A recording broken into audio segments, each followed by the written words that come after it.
Gözəl insanlar, hər vaxtınız xeyir olsun. Mənim adım İlkindir. Telegram, TikTok və YouTube-dakı kupon kanallarının admini. Hamıya bol şans, uğurlar arzulayıram əvvəlcədən. Milli aradan sonra biraz hamıya ehtiyatlı olmağı tövsiyə edirəm. Ən düzgün analizlər yenə də təbii ki, sizin analizlərinizdir. Məsələn, burada indi gözümün qabağına açıb qoymuşam bəzi məqamları və indi diqqətinizə çatdırmağa çalışacağam onların. Bir məsələyə toxunmaq istəyirəm. Bircə dənə məsələyə toxunmaq istəyirəm əvvəlcədən ki, siz həmin məsələyə qulaq asa Telegramımızın linkini aşağıda tapa bilərsiniz, qoşula bilərsiniz. VIP qrupu nömrəsini ekrandan görürsünüz, nəzərdən keçirə bilərsiniz və başqa nə qaldı? Bir like, abunə atsanız sevinərik. Saytımızdan söz düşəcək indi təbii ki. Saytımızdakı deməli daimi izləməyə alsaq sevinərəm. Dünən futboldan öncə bir nəfər sağ olsun tanıdı, yaxınlaşdı, söhbət elədik. Deyir ki, abi bu metrikalar nədir? İzah eləyə bilərsən. Deyirəm, abi bax, yəni konkret misal çəkək də. Bax, açıram, səhər tezdən e-mail hanı, e-mailda, tapdım. Elə birinci odur. Nottingham Forest Chelsea oyunu, düzdür? Postecoglou, elə birbaşa mövzuya girik də. Postecoglou Premier Ligaya gələndən, təbii ki, Tottenham'da olub da, bilirsiniz. Chelsea ilə 4 dəfə qarşılaşıb, 4-ündə də uduzub.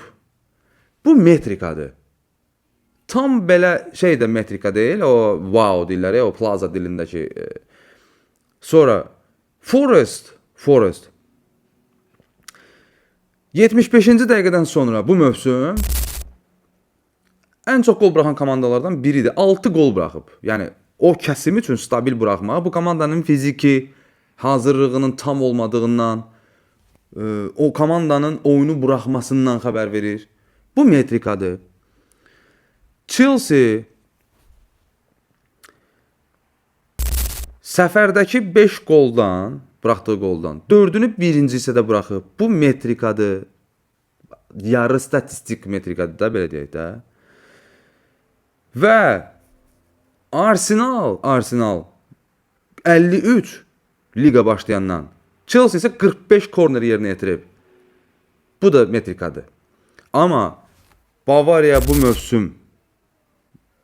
mövsüm bütün oyunlarda liga başlayandan, bütün turnirlərə daxil olmaqla hər iki hissədə qol vurub, birinci hissəni udub. Bu statistikadır artıq. Bu metrika deyil. Bunun üçün çıxıb burada YouTube çəkmək sizin də baş beyninizə aparıb vaxt aparmağa ehtiyac yoxdur. Chelsea-ni qoyduq bir tərəfə. Bir də burada əsas məsələ. Mən bunu deməkdən yorulmuşam. Biz burada faydalı olmağa çalışırıq da. Ölkənin 90%-nin bu dəqiqə Telegram kanalı var, TikTok səhifəsi var. Hamı o birisini bəyənmir. Allaha şükür siz bunu burada görə bilməzsiniz. Mən hamıdan nəsə öyrənməyə çalışıram. Və o adamlar ki, boş-boş danışır. Boş-boş danışır yox, əsaslandır. Əsaslandıranmırsan, futbol bilmirsən. Futbol bilən adam, üzr istəyirəm təkəbbürlüyümə görə. Mən bunu şeyə görə demişdim sizə. Schalke'nin 2 topu 2.67 əmsalından, qardaş futboldan çıxdım, başımı qurulurdum, siz də mən bağışlayın. Abi yazdı ki, abi 2.67 öpürəm, mən getdim. Söhbət budur futbol. Biliyi, izlədiyin komandaya mərc etmək lazımdır. Yoxsa biri X-in əmsalını tutub, biri nəyin əmsalını tutub. Siz bu futbol deyil, futbol biliyi falan deyil. Kimsə deyə bilər ki, qardaş, mən səni niyə izləyirəm? Qazanmaq üçün, düzdür?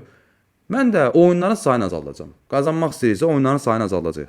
Çıxardıb qoymuşam qabağıma burada. Onları bir-bir sizə indi deyəcəm. Başladıq dostlar. Nottingham Forest Chelsea oyunu haqqında sadəcə sizə metrikaları təqdim elədim. Metrika 1000 dənədir. Burada sizi yormaq istəmirəm. Saytı izləyəcəksiniz, saytı görəcəksiniz. Bunu demək istəyirdim həm də.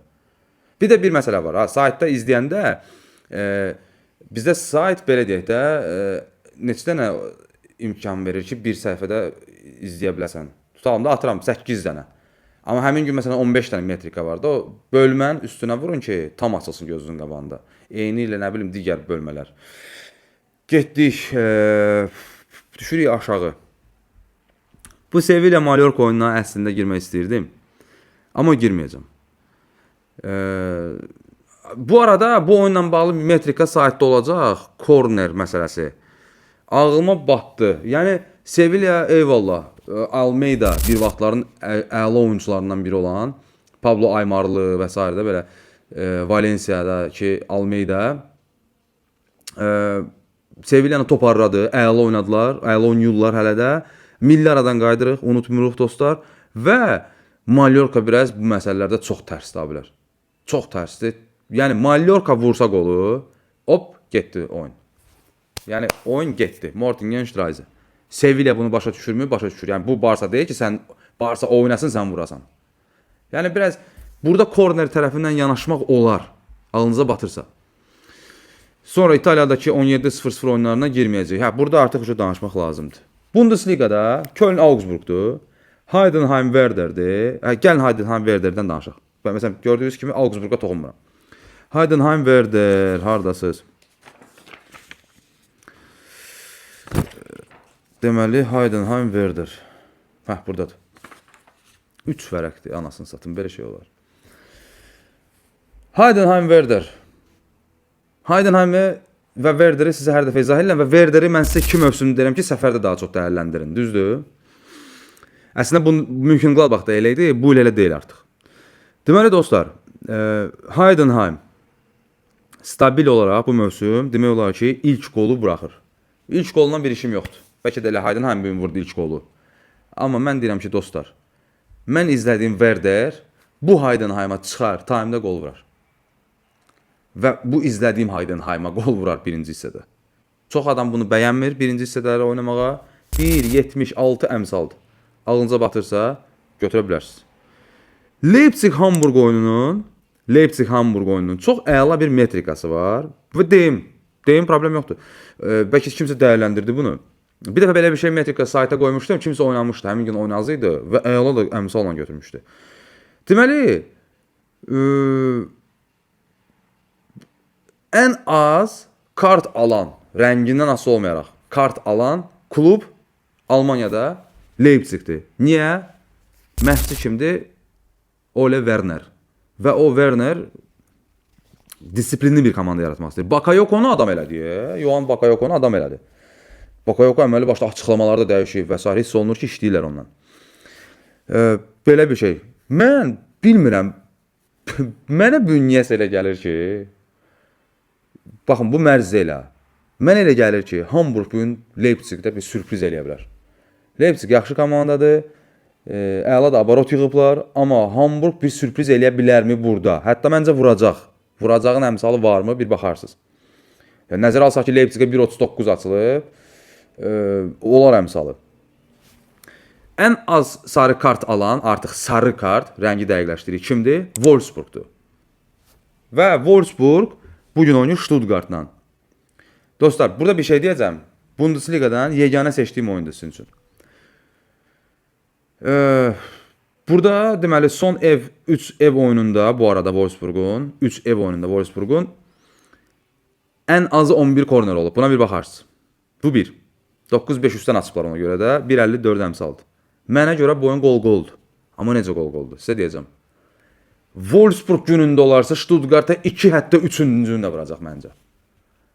Yazaq bir kənara 3-1. Buraya yazmışam mı? Yox. Heç əmsalını yazmamışam. Mən bu oyunu dostlar beynimdə oynayıram. Dünən necə ki sizə dedim ki Kögenin qələbəsi 4.60 idi. Dedim günündə olsa 2-cini vuracaq, hətta 3-cünü də vurar günündə olsa. Və 2-1 qutarda səfər. Mən 2-1'i gördüm. Canlıdan VIP qrupa 2-500 atdım. Amma Schalke ilə bir yerdə. Dedim də onların ikisi 2 dənə top vuracaq. Burada da məncə Wolfsburg Stuttgart'a 2 top vura bilər. Atın ortalığa 2-500'dür. Atın ortalığa. Birdən 2-0 tutar hansısa komanda. O futboldur. Məsələn Stuttgart tutdu. Qol-qol sıxmırsan da 2-500 sıxırsan. İnşallah 1-1-də qalmaz. Mən bu oyuna dostlar 3-1 deyirəm bu oyuna. Görək nə olacaq. Burnley Leeds. Burnley'in bir topuna sən 1.41 açarsansa, mən dünən bunu yazmışam gecə. Bugün düşübsə 1.38'ə 1.36'ya artıq bilmirəm. Mən götürərəm dostlar. Leeds bilmirəm, Burnley bəlkə də udar ya hətta. Bilmirəm amma mən bir topun götürəcəm. Geniş kupona götürəcəm. Manchester City, Everton. Burada da bir çoxunun sevmədiyi bir şey deyəcəm. Mən City'ni bir sizdə necə dəyərləndirirəm? Mənim üçün onun nəticəsi önəmli deyil. Udar, nə edir? Bu şükür Allah o baxımdan yanılmamışıq. Deyirəm ki, dostlar, bu Everton Brentwaite'siz Evertonun müdafiə naziri Brentwaite'siz müdafiədə boşluqlar verir. City evində oynayır, Etihadda və ümumiyyətlə City son 5 oyunda ilk 20 dəqiqədə bir top vurub və 1-0 öndə qapadı bu 20 dəqiqəlik intervalı. 20 dəqiqəlik intervala TFC-dən oynamaq olmur. Amma siz TFC-dən məsələn ilk 15 dəqiqə, 10 dəqiqə bunu yaxşı əmsaldan götürə bilərsiniz. City-nin birinci hissədə vuracağı gol 1.45-dir. Niyə getdim bu seçimə? Əgər, məsələn, Burnley-nin bir topu ilə məncə kupon olar. Yaxşı bir kupon olar. Deyirəm ki, dostlar, Evertonun oyun üslubunu bilirik. Və Everton baş ağrısı ola bilərmi? Ola bilər. City, indi time 2-11 falan fikirləşibsə, o heç də, onu qoyuraq bir qırağa, o Pepe Zənki həmişə kimi. Deyirəm ki, dostlar, Everton bu cür oyunlarda Pep Guardiola Moyes'i yaxşı tanıyır, Evertona yaxşı bələddir. Hesabı, kilidi tez erkən açmasa, sonra siz də mənə bağışlayın, zibili çıxa bilər. Everton tutsa topu, yəni hesabı qolu vursa, City o sonra bir-biri güclə tutar.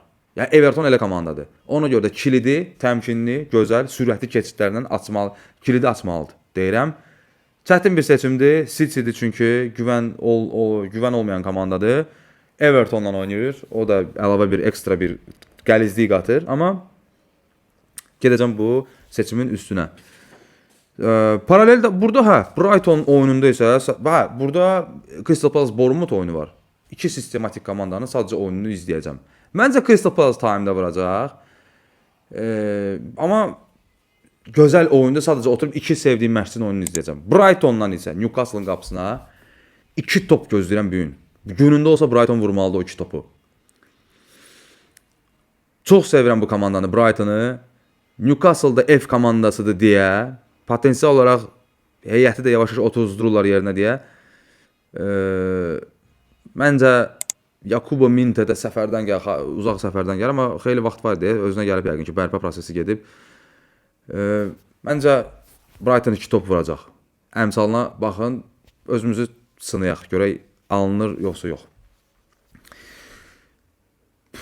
Yekunlaşdıram yavaş-yavaş prinsipcə dostlar. Mənə çox belə şey lazım deyil, burada çox oyun lazım deyil. Bir də Galatasarayın oyuna toxunmayacağam, dəyməyək. Kim qaldı burada? Brügge.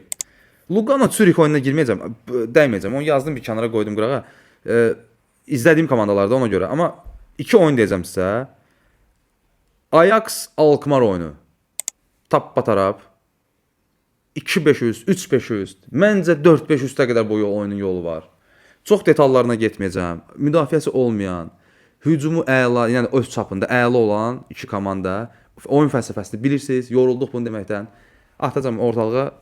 Gəlməyəcək canımız sağ olsun. Gəlməyəcək deyəcəm ki, həbsi ol. Mən uca qara zolaqdayım yəqin ki. Brügge 2 top vurmasa bu Löwenə artırıram. Udmasa bir dənə də artırıram, amma siz orada dayanın. Mən özüm üçün artırıram. Buraxaraq udmasa bu Löwen'i mən Brügge'ni tanımıram demək. Amma Brügge'nin ən sevdiyi şey nədir? Canlı sevərlər üçün time-da vuracağı gol. Məndən bu qədər dostlar. Ay Galatasaray, ay Newcastle, ay Barcelona, ay Dortmund, ay Arsenal, qardaş, der klassikerdir, der klassiker. Və sən Bavariya 1.39 əmsal açırsansa, qardaş, bizim kətdə belə bir söz var, mən qələt edirəm. Mən çəkilib oyunu izləyəcəm, qardaş, bomba kimi oyundur. Setan tanqabağında bizim şərhçilərin anqırmağını eşitməmək şərti ilə gözəl bir analizlərə baxaraq, şərhçilərdən dinləyərək, sakitcə oturub futboluma baxacam. Çayımı süsəcəm, qabağıma qoyacam, izləyəcəm. Bu da belə. Mənə görə Başakşehir oyununda, Galatasarayın oyununda tappatarap olacaq, amma dəymə türklərlə bitirmişəm. Vəssalam. İdealların üstündən bir dənə təkrar gedək. Siz burada bir dənə pauza edib bəyəni eləsəz, sevinərəm. Yenə də deyirəm, Wolfsburg üst, Brügge'nin 2 topu. 2 topu nəyə görə? Bəlkə oyun bizim üçün tez bitə. Qələbəsini bir də oturub gözləməyəsən. Alkmaar üst, Ajax'la. Elə bu bəsdir.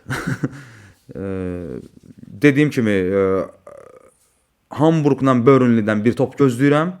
Hamburgla Burnley-dən bir top gözləyirəm. City time-da vurar və Werder time-da vursun bir zəhmət. Belə dostlar, uğur olsun hamınıza. Öpürəm sizi, bağrıma basıram. Allah'a emanet olun.